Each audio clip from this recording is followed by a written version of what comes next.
Yeah, it says Now we recording do. on mine. Do you all see recording? Okay, now I see it. Yep, Okay. got Better tell Dale he's muted. it. Okay. Thank you, appreciate that. All right, Christine, do you mind doing a roll call? I do not. Commissioner Herring, Here? Commissioner Galloway, Commissioner Rutherford, Here. Commissioner Bishop. I see she's on. Ms. Bishop, are you there? I think you're muted, Dylan. Commissioner Smith, I'll come back to her. Here. Can you hear me? I'm here. Yes, ma'am, I got you. Commissioner Wilkinson, Here. Commissioner O'Brien, Commissioner Price, Here. Commissioner Babiot, Commissioner Payne, Commissioner Gentry, Here. Commissioner Stolzenberg. Here. Thank you very much. As others may join us as we go forward, Christine and Chip, if you could watch them in the waiting room, We sure will. appreciate that. Matters from the public. Chip, I'll turn this over to you, sir. I'll be glad to. We can just start with, if there's anyone from the public that would like to speak, we can have you speak right now. Just feel free to either say something or raise your hand on the chat bar, and we can give you up to 2 minutes per person. Is there anybody? We haven't had any requests in writing, but we are welcome to accept your comments now. I'll turn it off for a little. If not, Mr. Chair, we haven't received any other comments online or through email. So we could go right into the presentations if you'd like. That sounds good. So we have 3 presentations. And the first one, I guess congratulations is order. For those, I believe it's Sarah is in her presentation. Is that correct? Yes, it is. I'm gonna try to pull up just a Why don't you introduce Sarah? I understand congratulations are in order. It is. I'm pulling up. Sarah is on with us, Sarah Pennington, who's our program manager for our rideshare program.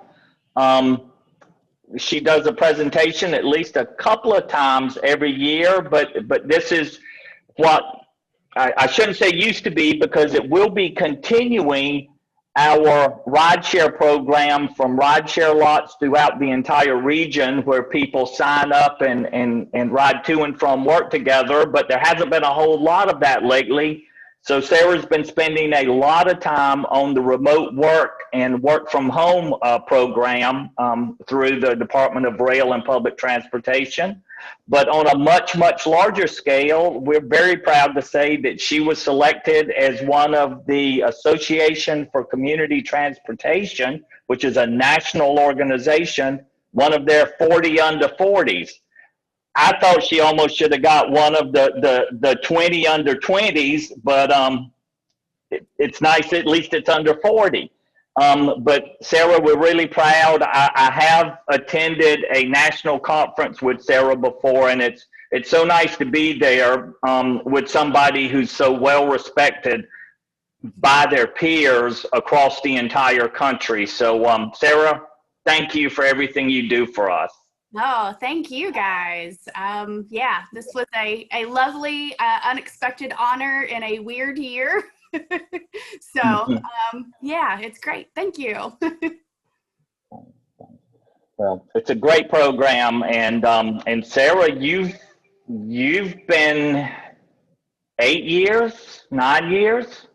Yeah. So I've been program at the PDC for 10, and I have been an ACT member and going to the ACT conferences for, I think, 6 years now. So yeah. Okay. Good. Right. Well, thank you, and it's a real honor. All righty.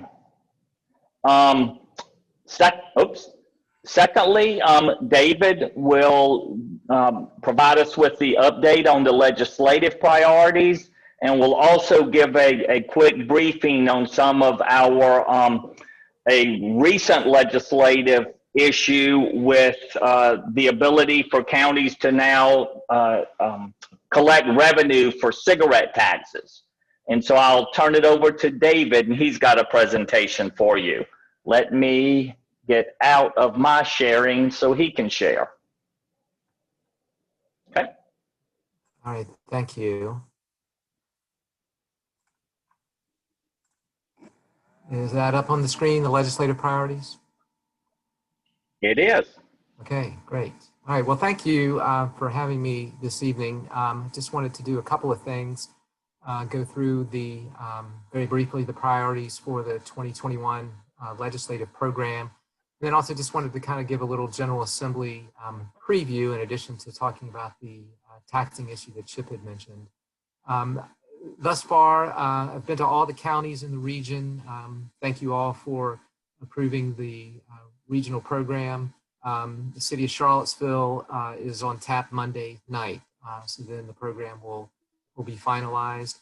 For those that have heard this presentation, it's going to be a lot shorter than it was when I was speaking to your board, but just let me reiterate that I really wanted to take the opportunity in this different year, this year, to really focus the program on those main priorities that we really want to emphasize that resulted in trimming down that list to a top 3.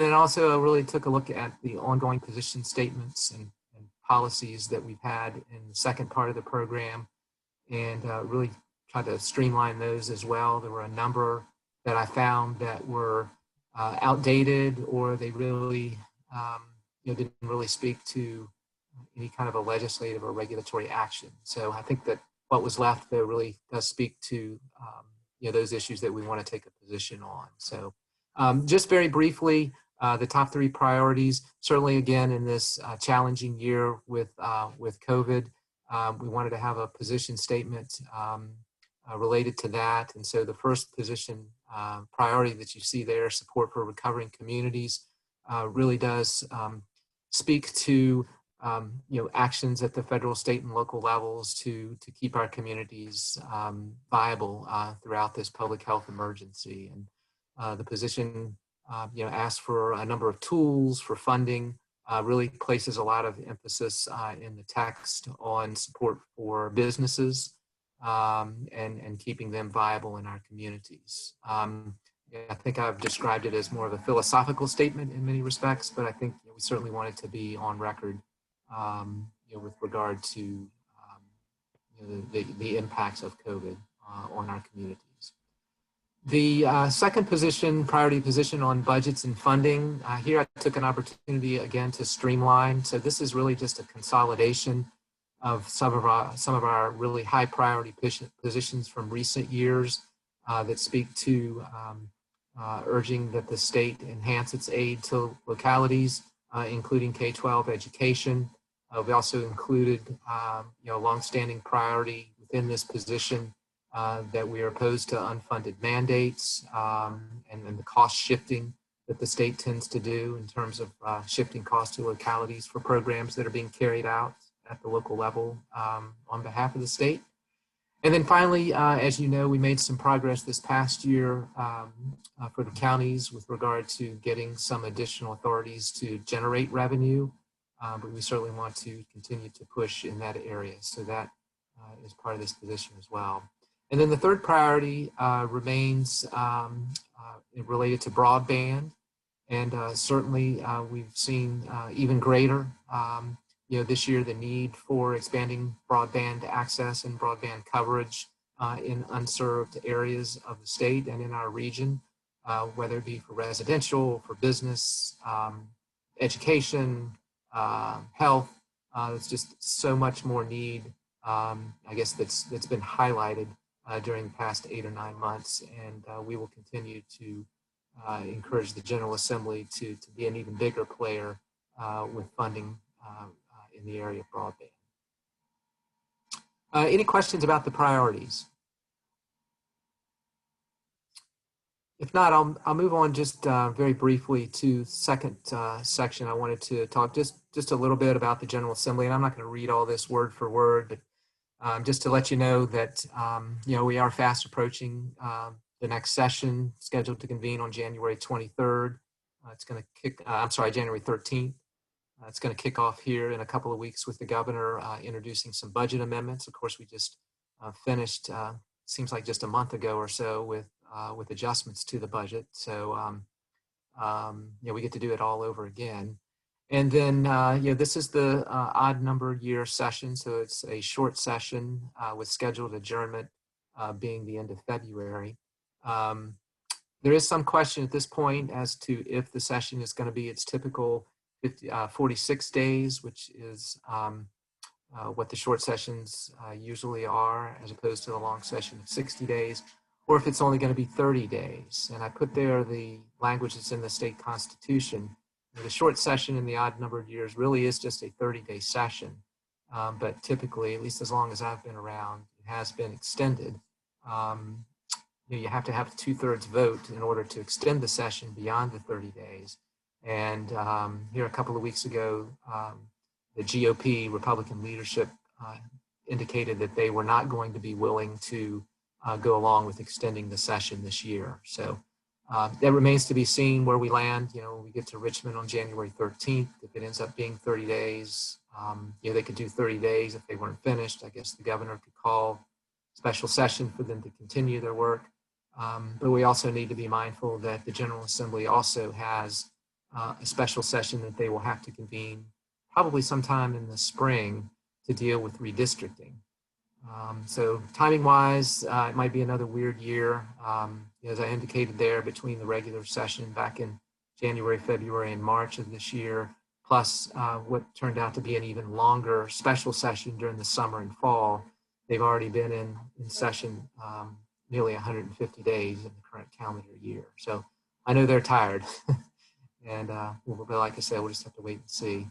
House will be meeting virtually again during this upcoming session. Senate's going to meet on site. That's certainly going to present some challenges for not only folks like myself who are used to being down there every day, but anybody that would want to come and interact with the process and viewing committees or even trying to get in touch with their legislator may be a little bit more challenging. We do expect fewer bills this year because of some limitations that the House and Senate have put on themselves. So that will certainly be a plus in terms of, again, either if we're dealing with a even shorter session, or just the nature of how business is going to have to be conducted, with regard to not being able to be on site. Budget-wise, as I said, we're going to have some budget amendments coming from the governor. They'll update the revenue forecast. You can see that we're right now, at least the money committee staffs that briefed the legislators a couple of weeks ago had indicated that we'll probably just have some slight growth in fiscal year 21, some slight positive growth, and then a little bit higher, 2.5% or so in fiscal year 22.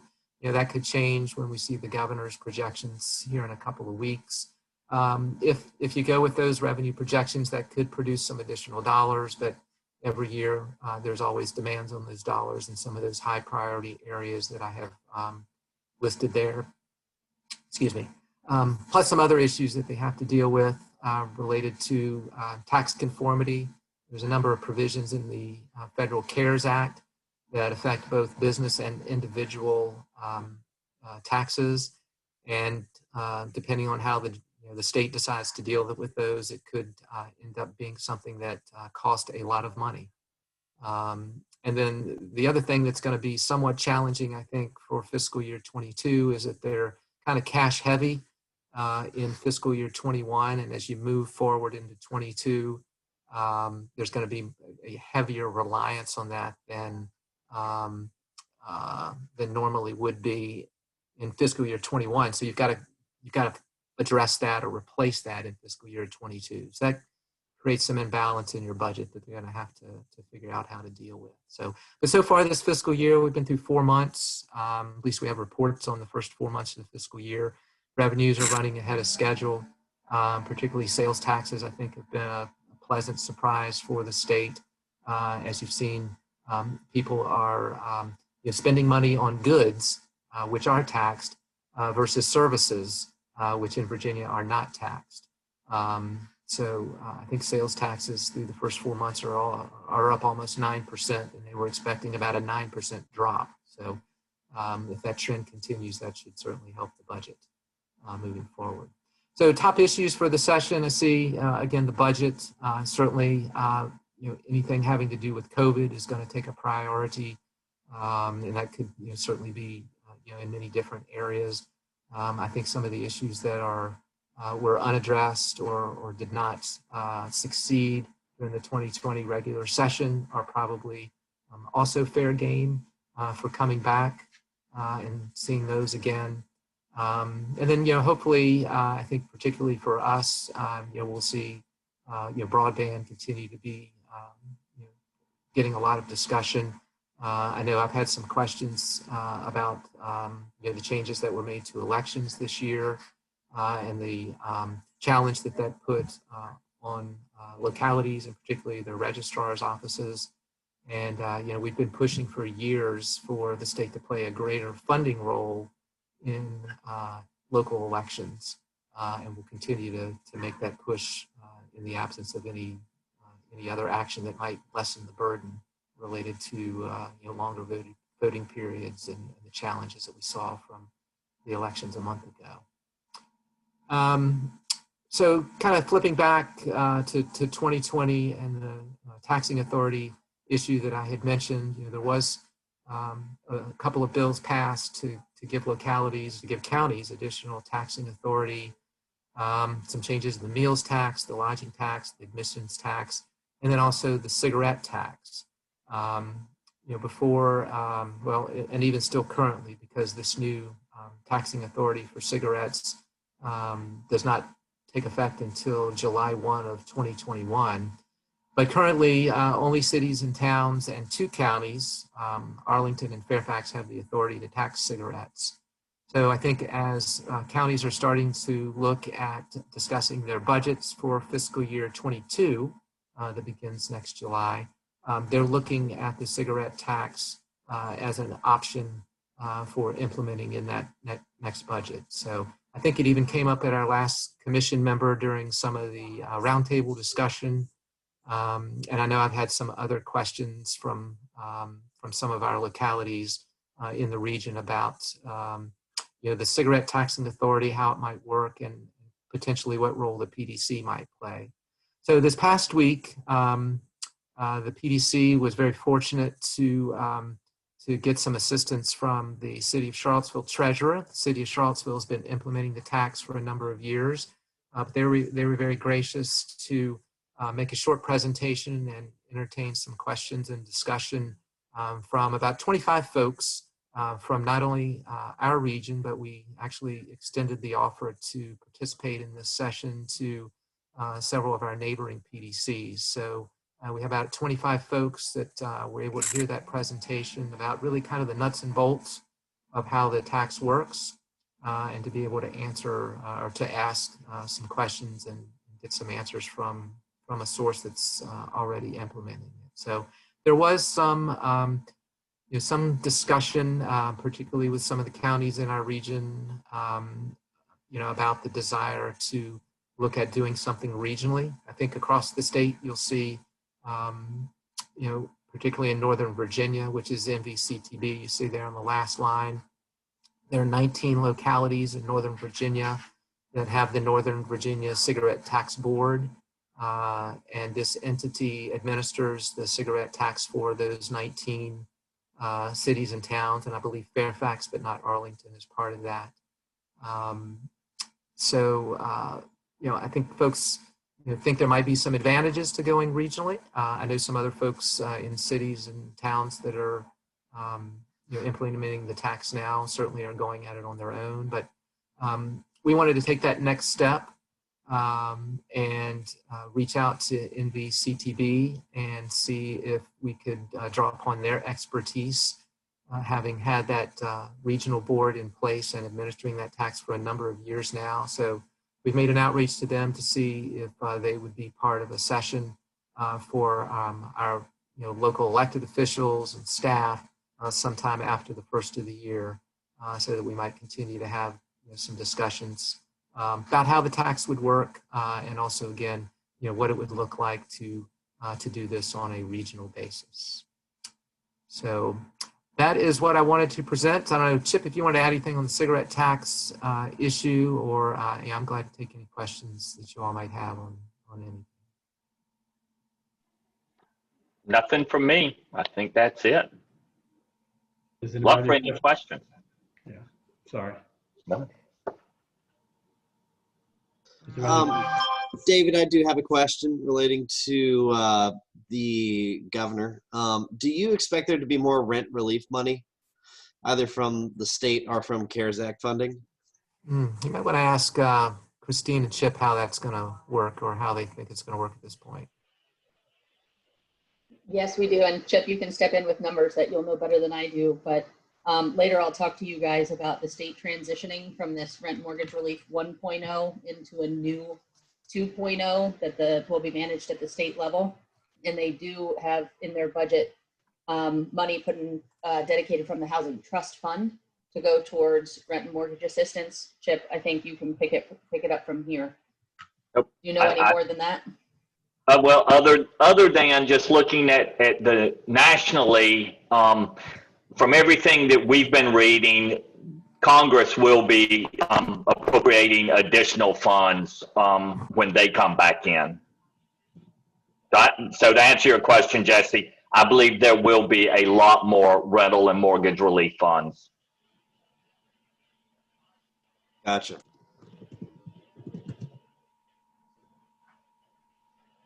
any additional questions for David? Okay, Chip, we didn't ask the commissioners if they had any questions for Sarah. So do you mind if we go back to Sarah to see if there are any questions? I hate to put her back on the spot, but I mean, she That's did win okay. the award. So I don't think we need to make sure there are any questions from anybody. We didn't ask that. No. Going virtual makes it kind of difficult to get the flow right sometimes. So are there any questions for Sarah? I will put one quick plug out there, just, to remind everyone. Like Chip said, one of the things we've really been focusing on, not only at the state level, but with rideshare in particular, is on telework and making sure, as we're in this new normal where business and life as employees has changed dramatically, and some of those changes may stay, is helping any businesses, companies set up formal telework policies that can build on what they've been doing now in the pandemic, but making sure that it's something that they can continue to sustain, that they can make sure is their best, situation. So I'm reaching out to the chambers of commerce in all the different areas to do some potential webinars and training. It's a free program called Telework VA. So the setup and the help to get all of that formalized is completely free to the employer. So it's a wonderful opportunity. And so we're really reaching out to, like I said, not only the chambers, but maybe some of the departments of economic development and whatnot, just to let them know that that service is available to them. Thank you. Congratulations again. Thank you. We didn't want to blow by that. And David, thank you for everything you do for us as well. Mr. Chairman, can I jump Thank in you. for a second? Sure, Dave. Great, Keith. Hey, Sarah, would you mind sending the link out, emailing the link out to us on that? I'd really like to take a look at that. Sure, I would be happy to do that. Thanks.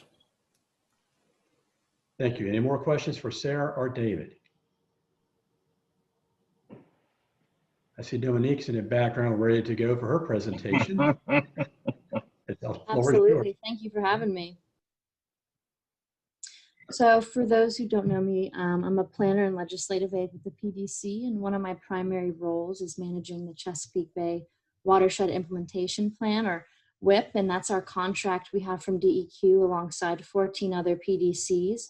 And those are just a series of deliverables through a comprehensive cleanup plan for federal, state, and local organizations to sort of guide them through just a cleanup process for the watersheds. And it includes everything from outreach to actual engagement with citizens to learning how to use the technical resources available to us at the PDC. And I'm going to go ahead and share my screen now. One of the documents on the agenda is a table that's actually our contract put into just sort of an Excel spreadsheet to break it down and make it a little bit easier, especially for me, and it helps me to track where we are. And I'm just going to do a really brief overview of what we've accomplished and what we're looking to do for the coming contract. We have received our contract for the next one, I should say, that would start on January 1st. This current contract ran from October of 2019 to December 31st of this month. So once we get that, we'll be able to, or excuse me, now that we have it, we can go through all the deliverables and scope everything out. But it's looking very similar to this current contract with a few modifications with regard to our local actions. So starting at the top, you can see right here, one of the deliverables is simply creating a 2021 scope, which I did, sent to DEQ. They reviewed it and got back to me and essentially said, this looks great, this looks feasible. One of the other deliverables in the first section right here that is just all about collaborating with localities and regional partners is just hosting and facilitating meetings where WIP is included on the agenda. For those who are at the RRBC board meeting, that was a good example of including WIP and discussing it and doing a good overview.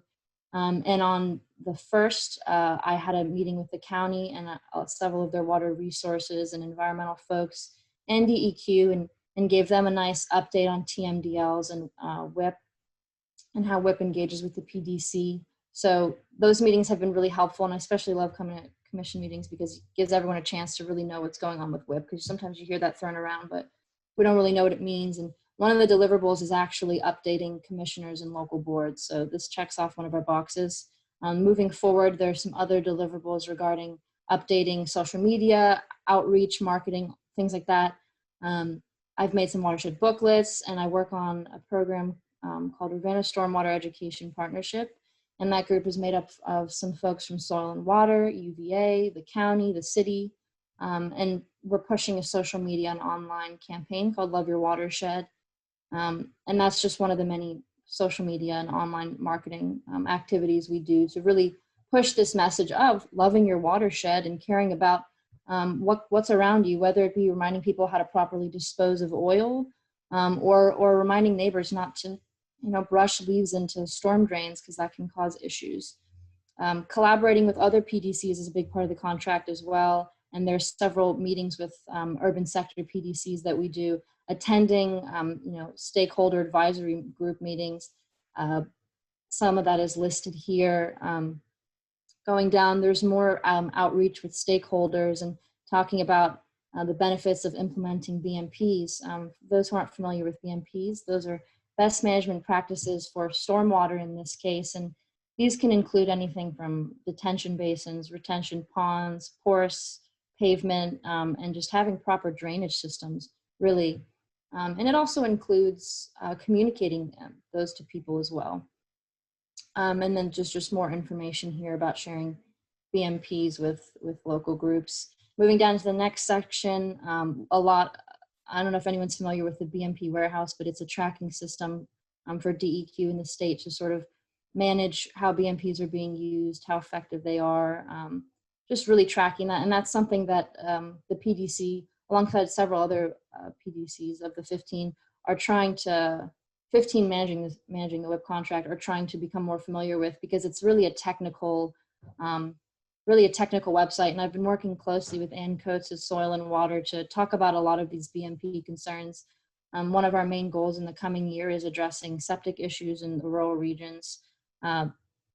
Really just getting grant money to do a housing survey, figure out how old are these homes, do they have septic systems, have they been pumped out within 5 years, which most of them haven't. So that's a big part of the WIP contract as well, is figuring out what the issues are in our region and tackling them with local groups. And Soil and Water, Thomas Jefferson Soil and Water Conservation District has really been an asset, as well as the Fluvanna Conservation Alliance. They've really been great in helping push this contract along.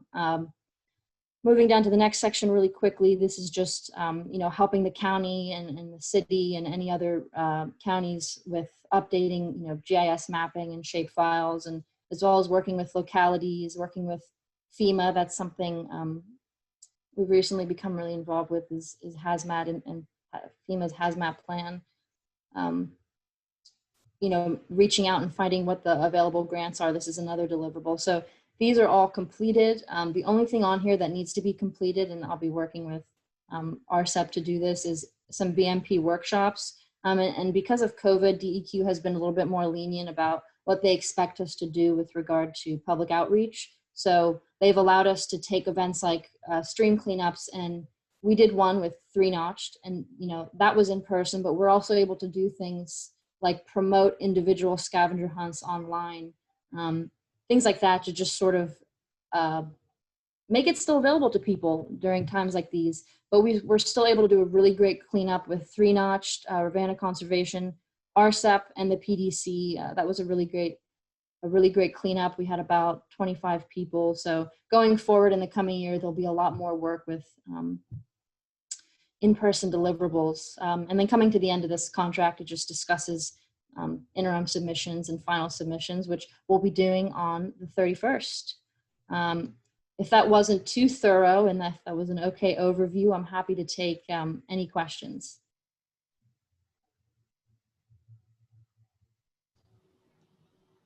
Do we have any questions for Dominique?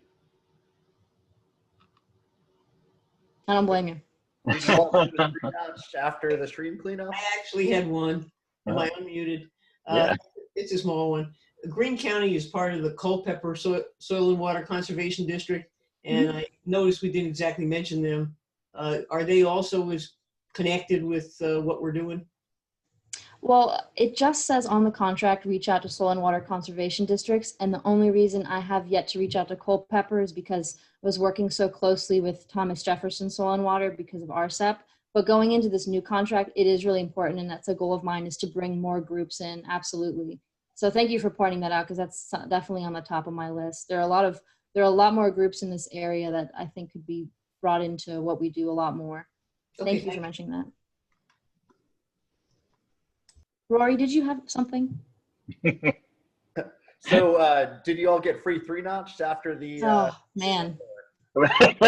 We're actually, it's funny you mentioned that. This is really in the works. It hasn't gotten started yet, but we're trying to, with 3-notched, create a watershed beer, and then hopefully have part of those proceeds go to, we're hoping to do Fluvanna Conservation Alliance, because they do so much. They really do. And they really helped us set up that stream cleanup. So I think yes is the answer. Cool.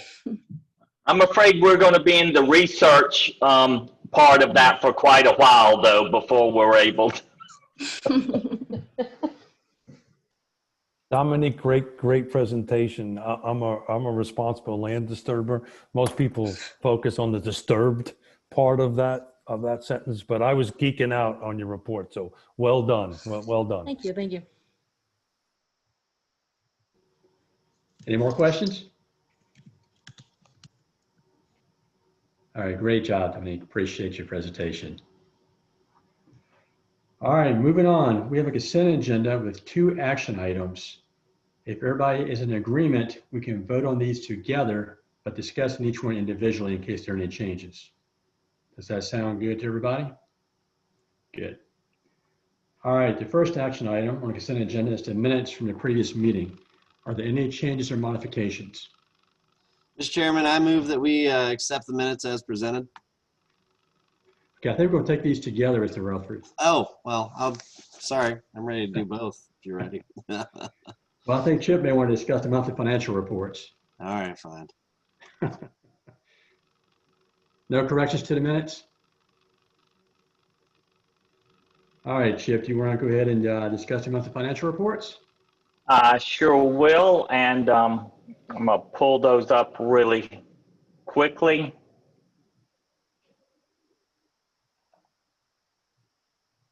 There we go. Just at a highlight, we normally go over these in detail during the quarterly reports, but I can just let you know that our net quick assets are at one of our highest levels. I'm trying to pull my notes up here. And over a year, at $773,000 at the end of October.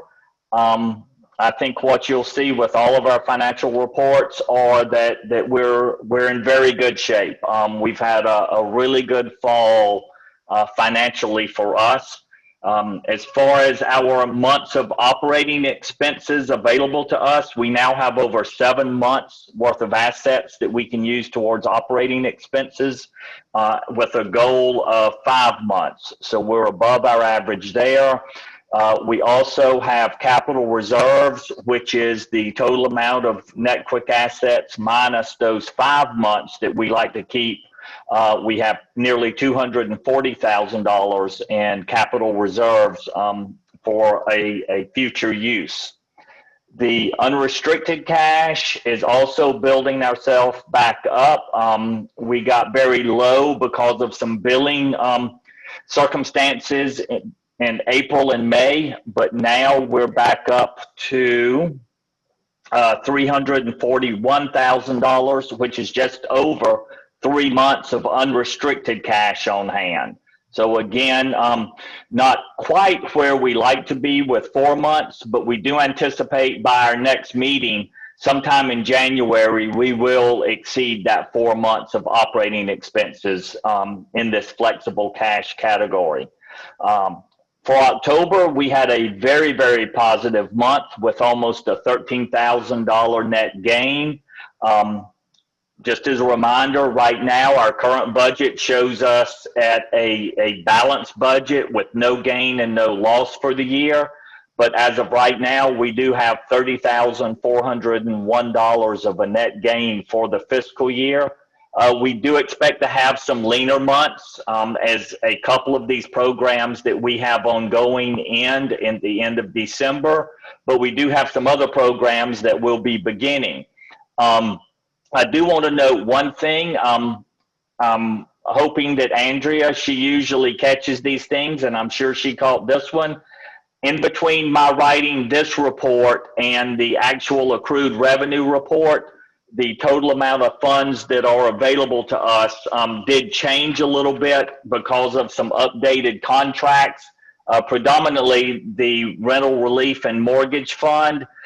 That amount we have becoming available to us has been changing very, very rapidly. So I didn't catch it in both reports, but we do have, and you'll see it in our accrued revenue report, we have $109,000 available to us per month for the remaining fiscal year instead of the 112 that's shown on the screen.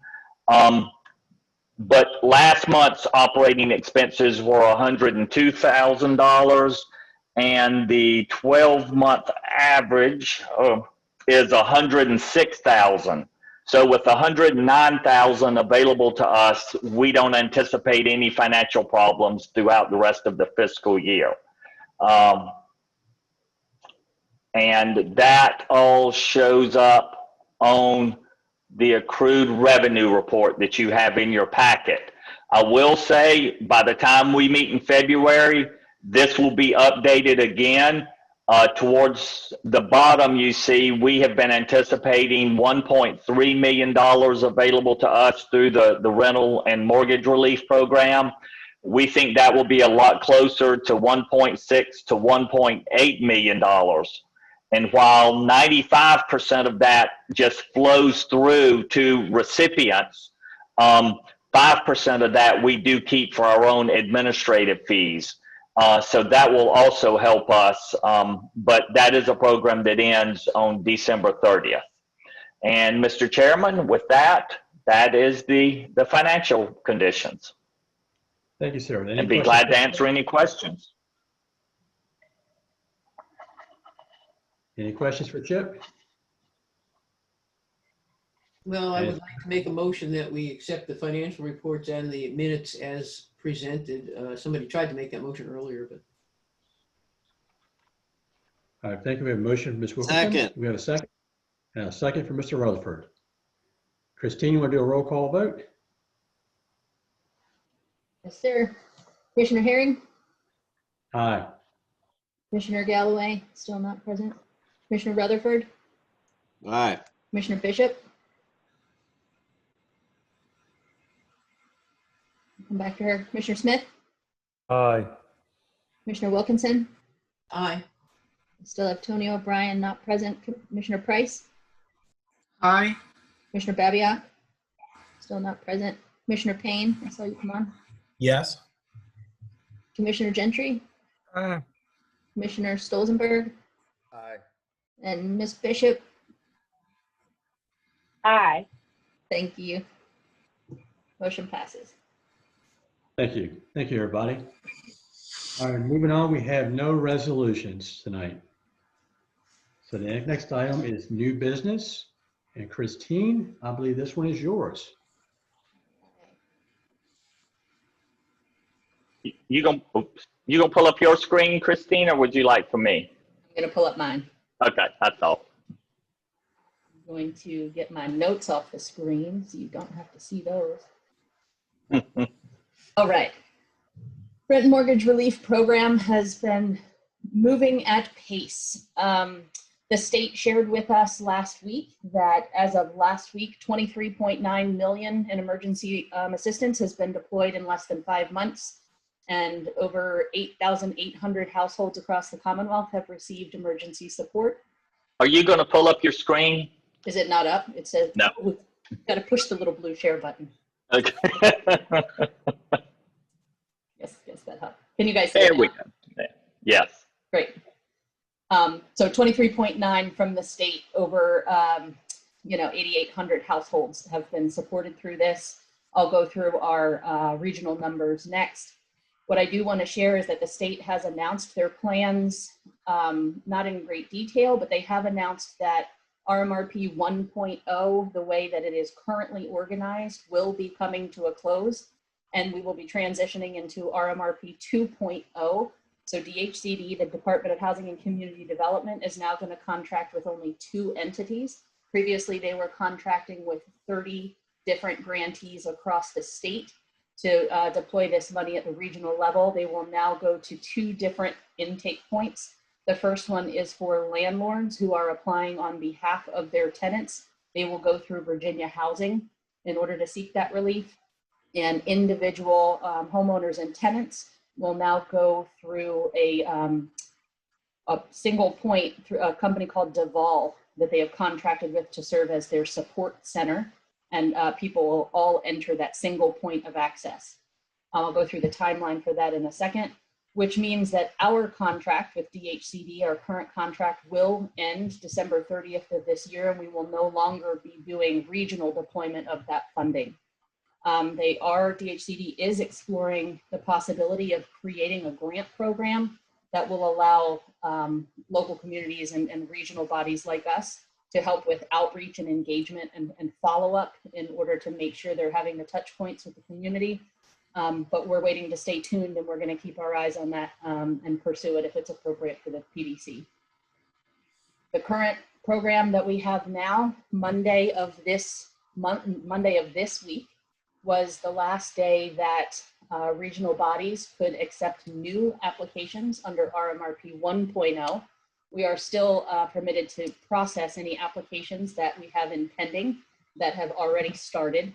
Starting December 1, which was Tuesday of this week, all new applications are processed through that state level point of intake. In the short term, we are going to continue processing applications, and then by mid-month, we will be required to report to DHCD an accurate financial showing any unspent funds, or in what I suspect our case will be is the need for additional funding, and they will do a very quick reallocation, sorting that money through the state to get the funding in the hands of the areas that need it the most. Mid-month also is when they will begin to advertise a public launch of RMRP 2.0. Right now it is more of a soft launch because the regional agencies are still under contract and they're still able to process applications, but their public launch will then begin mid-month, and we will do a robust regional marketing campaign in order to make sure that the community, landlords, are all informed about the changes and know how to get that help that they need and the service that we've been providing with as little transition as possible from the public's perspective. So we are going to definitely do a large campaign, especially towards landlords, because they can apply in bulk for tenants that are unable to pay their rent. And that process is a little bit more straightforward. So we're going to do a bit with that. And then finally, late December, we'll do our closeout process and all of our reporting to the state. And then in early January, they're going to conduct what they're calling desk monitoring, or really auditing of how our program went, and getting some feedback from us in the process. Next up is the financial summary. As you guys know that I've shared previously, the first tranche of funding was received up front, and then we were able to submit reimbursement requests based on the spend down of the money that we had. And so every couple of weeks, we would prepare a massive report in order to prove down to the household level with their demographic information, the amount of money that was spent to get more funding. We have received and distributed to our subgrantees 1.3 million, and we have another $274,000 request pending with DHCD right now that is in review. I don't see any reason why we would not receive that, because we have been able to prove that the demand is there and that we are helping those households. So right to date, I believe we will have 1.646 million, but I also anticipate that as our subgrantees are continuing to approve applications, even beyond the funding that we've received, that we will be one of the regions that's requesting additional funding during that final reallocation. If the funds were to be distributed strictly on a per capita basis, which was our strategy to make sure that all localities were considered equitably, the numbers in this column that I'm pointing to is how the money would have fallen.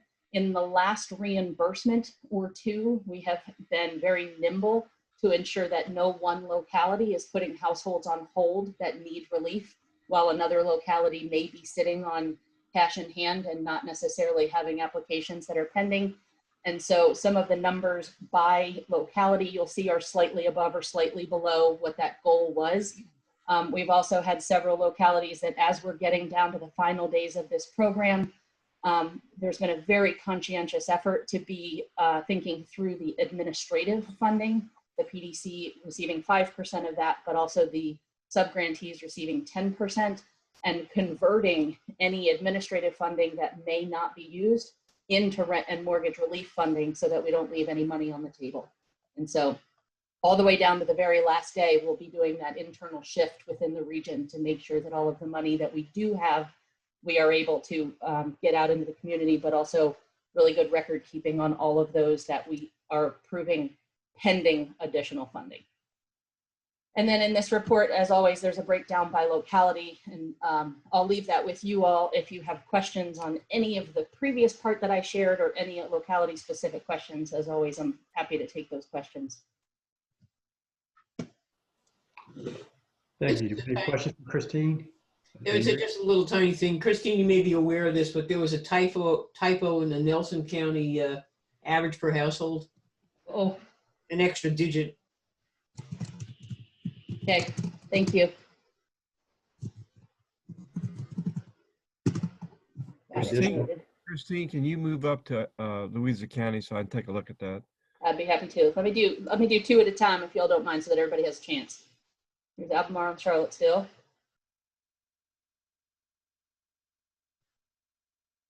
All right, and again, I can go back. Here's Fluvanna and Greene.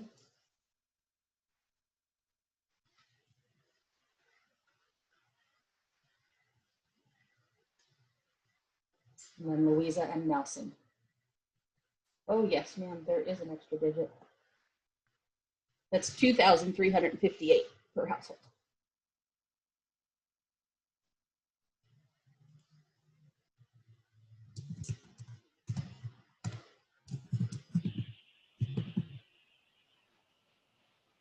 Christine, it may be worth noting, because it did come up in this morning's meeting too, that Charlottesville especially, but Charlottesville and Albemarle, they have separate funds.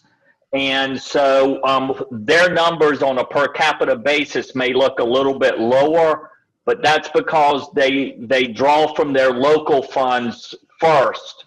And those that don't qualify for those then become eligible for the RMRP. So that's why the larger localities may look a little bit out of sync with the others. And also on that note, Chip, I can add that similarly, Albemarle and Charlottesville show much larger pending number of applicants. And that is because anybody that comes through the intake system, whether that is for the rent and mortgage relief through the state or through the local funding through Pathways for the City or the Charlotte, we leave them in our pool as a pending applicant should the local funding not be available. As we near the end of the program, we'll then go into all those pending applications and close anybody who received funding through a different program so that it's more accurate as we report it to the state.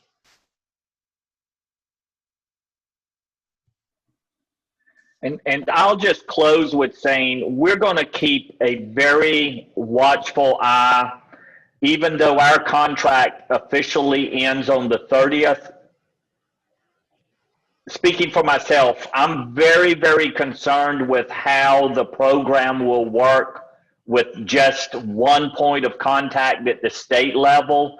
A lot of these recipients, they work with the area agencies. They know the agencies know them. Locally, we know how to reach out and get to the people in need. I'm not sure that Richmond will be as successful reaching out into the local communities. So we're going to be very active in talking with Department of Housing and Community Development. Hopefully they will provide some funding for agencies like us to help them market this program. But if they don't, we're still going to try to make sure that this information is getting to the right people. For instance, we found out today that DHCD is looking at accepting only online applications. Well, a lot of people who are in these financial conditions do not have the best access to online technology. So it's something we're going to be watching closely, and we may end up spending some of our own resources to help this out. Hey, Chip, do we know why they pulled it back to the state? Is there a reason why? Yeah, I mean, and Christine can probably answer. It is very cumbersome. I mean, this is the amount of data for them, and I think they've created this cumbersome monster. They have demanded immediate data. Christine, how many lines of data did you have to send in with your latest report? 1,260, and 7 of those columns you cannot cut and paste. Yeah. They are manual entry because they're drop downs, and so it's a password protected spreadsheet. So it is very manual. Yeah. Well, congratulations. I know you're working super hard at this, and it just seems awfully silly to take this out of the local control. And Keith, if I can just say, without patting the TJPDC on the back, because several regions have had great success with this program, there are many, many regions who have not found success with this program because they have a single grantee doing all intake, all data. They have backlogs of thousands of calls that they cannot return. Sure. And so I think in a lot of ways, the state was trying to solve a problem for some areas that may not have been a problem in others. Now that makes sense. Yeah. They don't have a Christine. That's their problem. They're not getting hours. I'll negotiate for you, Christine. Let me know. Thank you, Christine. Any additional questions for Christine? All right, thank you. Job well done. Chip, your director's report, I believe, is next on the agenda, sir. Okay, and I'm just going to kind of run through this verbally. There's nothing really to pull up. Just to let everybody know, while we have been working intermittently out of the office and making sure that we don't have a large number of people there at any given time, we're going to continue these same operations until January 19th. We figured getting a full 2 weeks after the Christmas and New Year holiday would give us enough time to hopefully get back into the office. Beginning on the 19th, we will still only be working partially so that we do not have over 5 to 7 people in the office at any given time. We will be watching the governor, and we are anticipating that he will extend the emergency conditions. But if not, then we will begin to, we would be forced to have our PDC meetings back at the office. But from everything, we hear and with David's advice, that emergency conditions will be extended. So that is how we're handling the office procedures. Just a reminder, we do not meet as a commission in January, but we will come back in February. And at that meeting, I will be presenting to you a draft FY21 amended budget. We will have had our 6 months of financials in, and we will have a very good vision for what the rest of the fiscal year should be. So we'll be able to provide you that draft in February with a hopeful March approval. And then in, I believe it will be in April, we will be able to give you a draft FY22 budget. So rest up during the holidays. There's a lot of financial considerations coming beginning in February for you. We're also in the process of applying for a VDOT grant of a new program that's just become available. As you all know, one of our projects for FY21 and FY22 is to look at the US Route 29 corridor from Airport Road in Albemarle County up to the Sheets intersection in Greene County. And we have funding available to that. We've worked with the Culpeper District, who's going to provide some consulting assistance. But we're also going to apply to VDOT for a technical assistance grant that they will put additional resources towards the design and land use planning for that corridor. There's a lot of growth happening in both Albemarle and Greene in that section. Albemarle has already completed a good bit of work up to Airport Road. And I know construction is soon to start at the intersection of 33 and 29. So there'll be recent improvements on both sides of this stretch. We think it's really, really important for this corridor of statewide significance to begin to be looked at to fill that gap. So that will be starting up very, very soon. Trying to look at some of this. Oh, we are also expecting, I spoke at a workshop with the Commonwealth Transportation Board 2 weeks ago in support of, and we anticipate an award next week of our 2 transit planning grants. One is a regional transit plan, and the other is a expansion of transit services in 3 areas of Albemarle County. So we expect that award to occur next week, and that will then get started sometime in February or March of next year. I think Dominique already spoke about our Chesapeake Bay cleanup with Moores Creek with our staff and some other nonprofits. We had a very, very successful rollout of the rent and for sale affordable housing website portal. We had over 80 people attend that initial kickoff session, and it is live. We're working with a marketing firm now to brand the website and to help us to get that information out. But with the information that's already been out, we're already seeing some of the local community on Facebook and other local websites to be recommending that site to people who are looking for rental units. So we're already seeing some success with just kind of the soft rollout of that we're very, very happy with. And Mr. Chair, that's my report. Thank you. That website presentation, by the way, I attended that for most of the presentation, was very well attended. I think you said 83 people attended that. Yes, over 80. We 80%. sure did. Yes, and we hope you'll really like. We've been working on having a separate brand for that.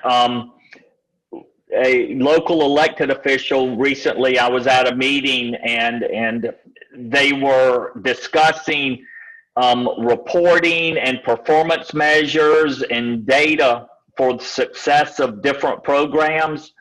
And this elected official said, I'm not big on all that data.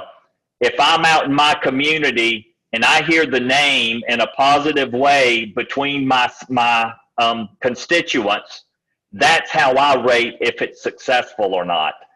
And we've taken that very, very seriously with this website. And that's what we're shooting for, is that the community will get to know it by one name, and they'll be sharing that one name that people can easily find on the internet. That sounds good. I appreciate that. Also, there's going to be additional construction on Route 29 in the next 2 years. A connector road is going to be built right prior to Sheets. So that construction will be taking place at the same time.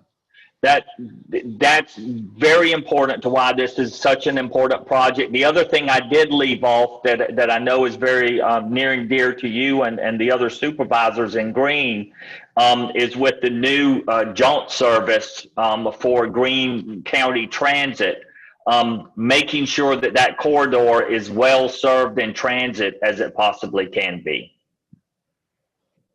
Any questions for Chip? Everybody's quiet, everybody's muted.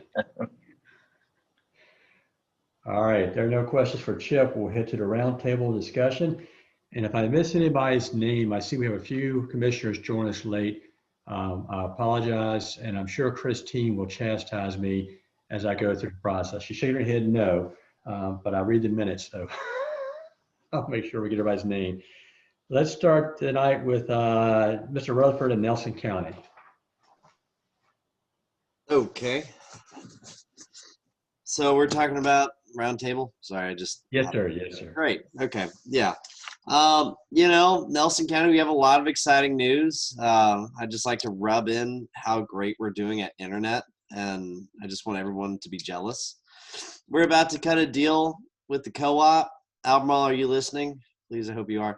That 100% of the residents of Nelson County will have access to fiber internet by 2024, and that deal will be coming here soon. You heard it here first, so be excited. I'm excited. And other than that, honestly, other than being able to allow my constituents to live stream Netflix now, hey, I can't think of anything better. So he's rubbing Greene County's nose in that, just let you guys know. So yeah. Sorry, I forgot to mention Dale too. Yeah. And loving some revitalization. Hopefully we'll get some stuff going with that here in the coming month or so. Get maybe a town hall or something. Other than that, budgets are tight. We're contemplating doing bonuses. I'm not sure if that's going to be on our agenda or not. That's a little bit more controversial than I thought, and probably rightfully so in some ways. But we got that, and I don't know. It's COVID, so here we are. Maybe our schools will go hybrid. I have no idea. At this point, we have no idea. So we've been virtual the entire time. okay, thank you. Dylan?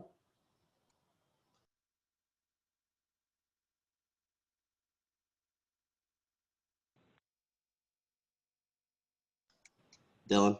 Can you hear me? I'm sorry, I'm having audio trouble tonight. We can. And with that being said, I don't really have anything to add. All right, thank you. All right, how about Keith Smith, Fluvanna? I just want to rub it back into Jesse's face. We got Firefly in Fluvanna County. We have Firefly as well, but probably Yeah, more than but you. we got more than you. We probably have more than you. No, you don't. We got more than I you. don't know. We can talk. Are we gonna do this in front of all these people? That's you. No. A nice cocktail. All right. Got it, Mr. Chairman. I apologize. So, look, just a quick thing. Keep Tony in your thoughts and prayers. He's over in Spain. He lost his father yesterday and had to get over to Spain to attend the funeral, take care of things. So, keep him in your thoughts if you don't mind. I really do not have too much to share other than, I think everybody knows our roundabout is done. Yay.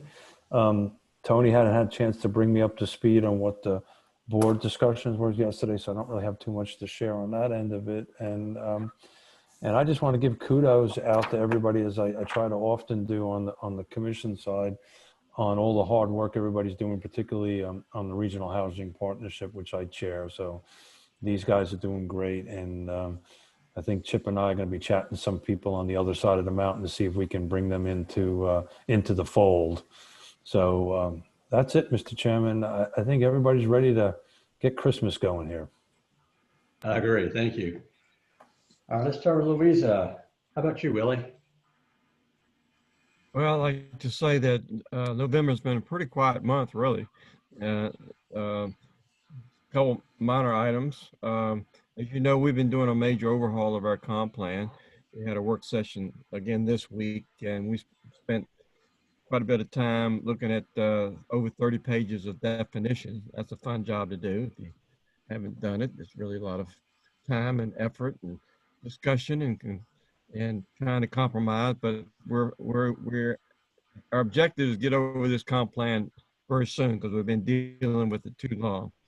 The other thing that's happened, I got some news this morning that the COVID has hit Louisa County pretty hard in the last week. Matter of fact, one of the biggest hits was we had an employee at our resource council, which is our food bank, has COVID, and we're quarantining a lot there. And I'm not sure how we're going to organize to get the food out to the thousands of people that we take care of every month. So COVID is doing its damage here in Louisa County. We just got our fingers crossed. I had quite a bit today and just checking on some things, and I can tell people have heard the news and they're wearing more masks and paying more attention to the rules and regulations. So maybe we'll get it back in line. But anyhow, right now it doesn't look too good.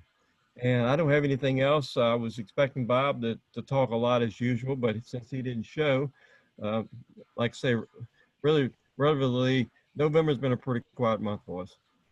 Thank you. I'm sorry to hear about COVID. Actually, Bob is on the line, so I'll call Bob next. Yeah.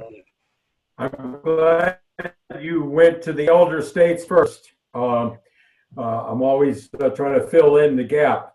Sorry, I had equipment malfunction rather than wardrobe malfunction. It was purely equipment, but I got just a very few things to add.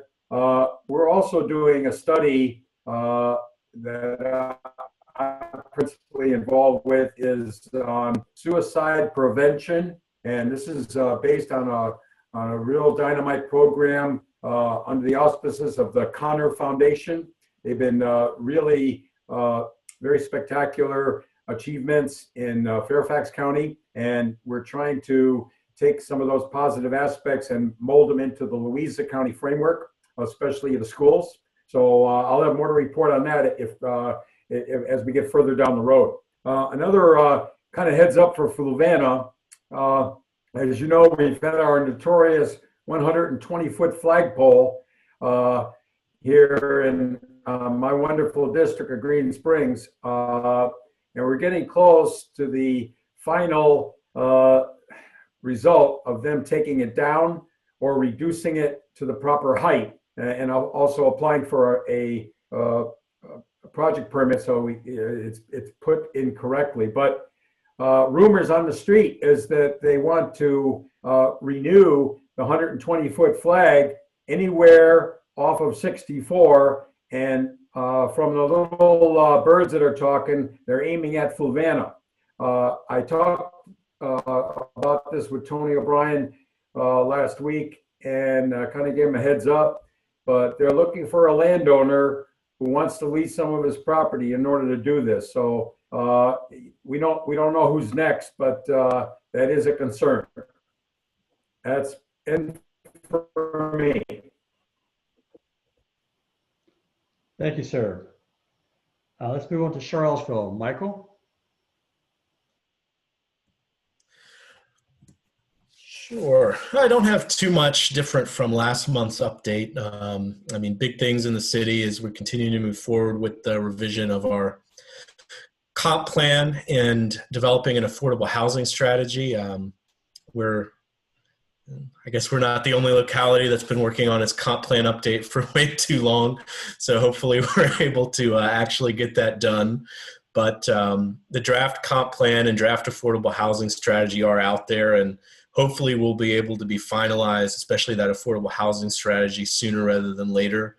Like I mentioned last month, I think it was a lot of best practices, information, and data in that housing strategy. And it may be a useful document for any other localities which are just thinking how to, what strategies they can implement. I think a lot is transferable outside of just Charlottesville. Working more through our budget process, which is going to definitely be difficult this year and require re-examining some of our capital projects in light of from the revenue impacts that COVID has had. We're likewise seeing pretty big spike, like across the country everyone is, in COVID cases, and are really closely monitoring the risk of UVA students who have left campus and are going to be coming back after the break, and the impact that that is going to have on cases. We have had success, it seems, in terms of the compliance rate, in terms of wearing masks, and the community taking it seriously, but the cases are still rising, and I think that's only going to accelerate. And other than that, can't think of much else that's different. I guess last month, the city argued before the state Supreme Court about the case related to our Confederate statues here in Charlottesville. And that will hopefully be coming to a final legal resolution. But that was pretty big for the city last month. Okay. Thank you, sir. Rory? Yeah, that was pretty thorough. I don't have a lot to add. I'm pretty focused on the affordable housing and comp plan, which is actually now, by the time we speak next, entering its 5th year. We'll be passing our 4th anniversary of this particular revision to that comp plan. So the good news now is the ball's really rolling. So if you go to the consultant's website, cvillplantogether.org, you can actually see the full draft affordable housing plan is up, and all the vision guiding principles of the comp plan are also up. So it's really starting to make some progress and starting to see the light at the end of the tunnel. Then we can do zoning. That's good. Mr. Chair, if I could, both Michael and Rory reminded me of, I believe that we will be ready at a February meeting to give you an update. It won't be a completed document, but an update of the regional affordable housing plan. And I sit on the committee with the cities, and there are a number of references to affordable housing having to be looked at a regional perspective and regional cooperation.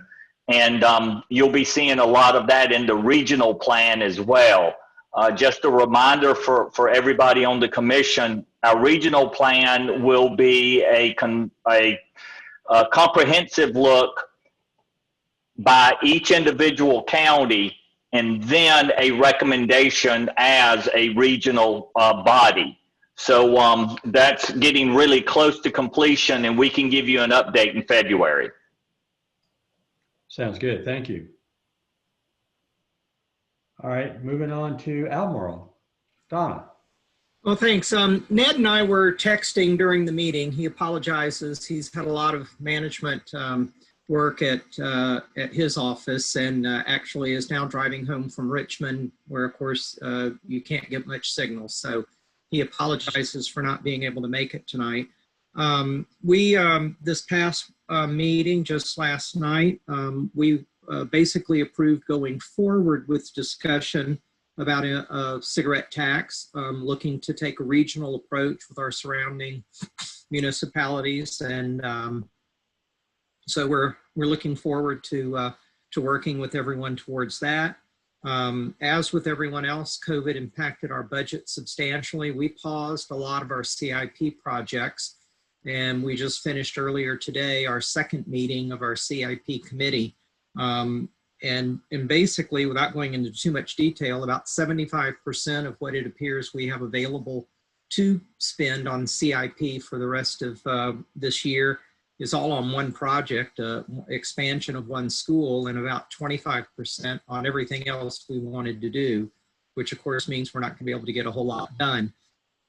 Right now, the county looks to be in pretty good financial shape, primarily because of some fairly dramatic reductions in expenses, not filling personnel slots, but we also feel like the $7.5 million that we've got right now, not obligated, we really don't want to obligate because we're really concerned about what the beginning of the next calendar year is going to look like. I think everyone's optimistic about the vaccines, but we also know it'll at least be maybe 6 or more months before we think that's going to impact us. So we're very concerned. We've moved to give a little more time for our residents to file their, to pay their taxes when they come due in recognition of a lot of these impacts. We've been working on our affordable housing plan as well.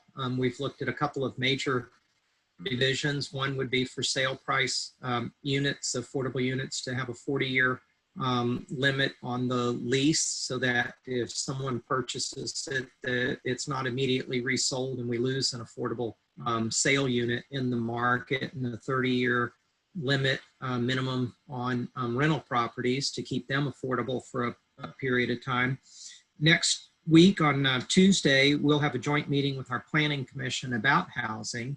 And one of the areas to help provide a better availability of affordable housing that's been brought to my attention is an affordable housing trust fund. And I'd be very interested in knowing what the other jurisdictions think about that, and also sources of funding for it.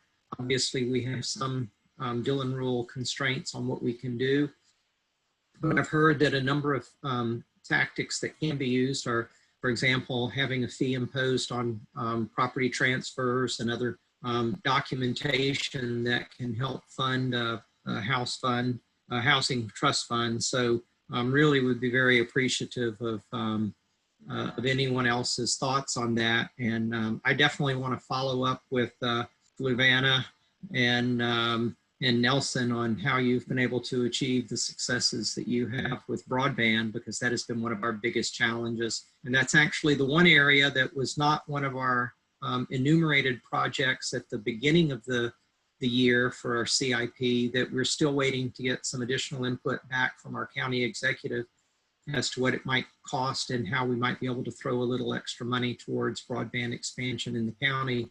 Because just like everyone else, with people working from home and going to school from home, the lack of available broadband is one of the biggest detriments that we've got to quality of life from both an educational and an economic standpoint. So hats off to you, Jesse, and others who've been able to achieve some successes that we're still striving for. Yeah. You just need about, I don't know, $35 million sitting around. Yeah, we don't have that right now, but thanks. All right, thank you. Andrea. I'll pass to you, Dale. Thank you. I think you do that almost every meeting. Yes, Greene, I like doing that. in Greene, a couple of things. RSA is still ongoing for us, and that probably will be for the foreseeable future. That's where Greene County is trying to withdraw from the Water Authority. Currently, it's Madison County, Orange County, Greene County, and the RSA Water Authority, and Greene has asked to remove themselves from that. They voted not to allow Greene to remove themselves, and they also voted to restrict our representatives' voting rights on the board. So we have members that cannot participate and vote. So that's an ongoing legal issue for us. Bonuses, the comp board is issuing bonuses, and Mr. Rutherford mentioned it in Nelson County. That will be discussion, I believe, on our agenda for Tuesday night. for a one-time bonus for our employees. I believe that'll be on the agenda. I may be mistaken. I haven't looked at it closely yet. So that could be an interesting conversation. Our schools are still in a hybrid mode. Fortunately for us, the schools held back quite a bit of funding positions. A lot of positions were left unfilled, and the enrollment did pick up for Greene County. At one point, our enrollment was way off, and we delayed opening of schools twice. We opened up, and our enrollment has been growing. And because of that, they delayed giving the staff a increase, which was part of their budget process. They requested a 4% increase. The schools received level funding from the county, which allowed them to give a 2% increase in pay. They opted not to do that at the start of the school year. Instead, with concerns of COVID, because of the increased enrollment and the budget transitions, staff in the school divisions will receive a 2% increase in their salaries starting in January. So for our schools, things are looking good. We're watching closely, what I say personally, 2 weeks after Thanksgiving is a target date for us, and then 2 weeks after Christmas. So I have a feeling if our schools can make it to the second week of January, we'll probably complete the year because people traveling and going back and forth. EMS facilities, we've actually are working on building EMS facility. That cost came in much higher than anticipated, which should have been expected. We're proceeding forward with that. And we have a controversial special use permit on our agenda for Tuesday night. It is an Airbnb. It's probably the 5th one that's come before our board. The controversy is really where the citizens who are surrounding this area do not want this one in place. So it's not necessarily a controversy concerning Airbnbs. It's just this one area. So that could be an interesting conversation as well. And that's all we have right now going on in Greene County. Did I miss anybody? Christine, did anybody have joined late or anything? Did I miss anybody? If so, speak up now. Don't see where we missed anybody. So we got everybody? Chip, did you have additional information or any additional topics you need to discuss before we close? Chip? Looked like he froze up. Yeah, I think you froze up. Yes. I'm ready to make whatever emotion you're looking Here for. he is. All right, Chip, whatever you had to in a cup was strong enough that you kind of stopped there for a second. You're still muted, my friend. Are you using Baby OK's internet? Yes, I mean his same company. Nothing else from me. We're good. Guys, before we take a motion to adjourn, I want to first off, Chip, congratulations on your staff. As Keith has mentioned a number of times, your staff has done an excellent job. Tonight is a good example of that with the awards, the presentation. I think as far as the localities go, we're fortunate to have you and your staff working as hard as you are for us. So I want to say that I, and I'm sure the rest of the commissioners, I won't speak for them, but I'm sure that they will speak to you at a separate time. I appreciate all the efforts and congratulations to all the awards. Your staff, did an excellent job. In each meeting as I go through the notes of what's being accomplished, it's really amazing what's being done on a daily basis, especially during this situation. To all the commissioners who are present, it's been a very tough year. It's been a tough year for everybody involved. I know that you've been struggling personally, struggling with your citizens, localities, trying to do its best for your community, and also struggling to attend these meetings. I want to say thank you for all of your efforts. This is a very unusual time in our history, and I think that each of you are doing a tremendous job as well. We actually had 2 meetings. Normally we try to make sure we have a quorum. We had 2 meetings. We had 100% attendance. And I know that with the Zoom meetings, it might make it a little easier, but I also know with each of you, what you're facing on a daily basis. So I want to thank that. I know the Zoom meetings for me makes it more difficult sometimes to chair a meeting because I never know the flow is not constantly there. So I'm looking for cues. And if all I see is the top of somebody's head, I don't see their hand kind of waving in the background like we normally do. But thank you for everything that you're doing. To each of you, I hope you have a safe and happy holiday season. I hope you have time to spend either virtually or in person with some safe restrictions in place with your family. If you do travel, please be safe. And the next meeting will be on February, I believe February 4th. And the time will be determined later. I'm hoping that each of you will be back with us, but as we all know, each January, the boards may have an organizational meeting and they may pick and choose different members to attend or to represent their community on the TJPDC. So I'm sure that for those of you, hopefully this time we may not have any new orientations. If everybody's the same members, we won't go through the orientation again. If we have new members, we'll go through orientation once again. Anyway, with that, I'll take a motion. Let's see any other comments. I'll take a motion to. I will make the motion to see all y'all next year. Second. We have a motion. We have a second. We'll do a roll call vote, Christine. We'll see who says nay. Commissioner Herring, Aye. Commissioner Rutherford, Aye. Commissioner Bishop, shortly, Commissioner Smith, By the way, Dale, back at you, but everything you just said. Happy holidays, everybody. Aye. Thank you, sir. Commissioner Wilkinson, Aye, see you in 2021. Commissioner Price, Aye. Commissioner Babiak, is he still there? There he is. Somebody keeps trying to say that Santa Claus is a farmer just because he's going ho, ho, ho. Mr. Rutherford, can you please give us to Babiak some of your. I would like to translate that for everyone real quick. That was Louisan for I. Commissioner Payne,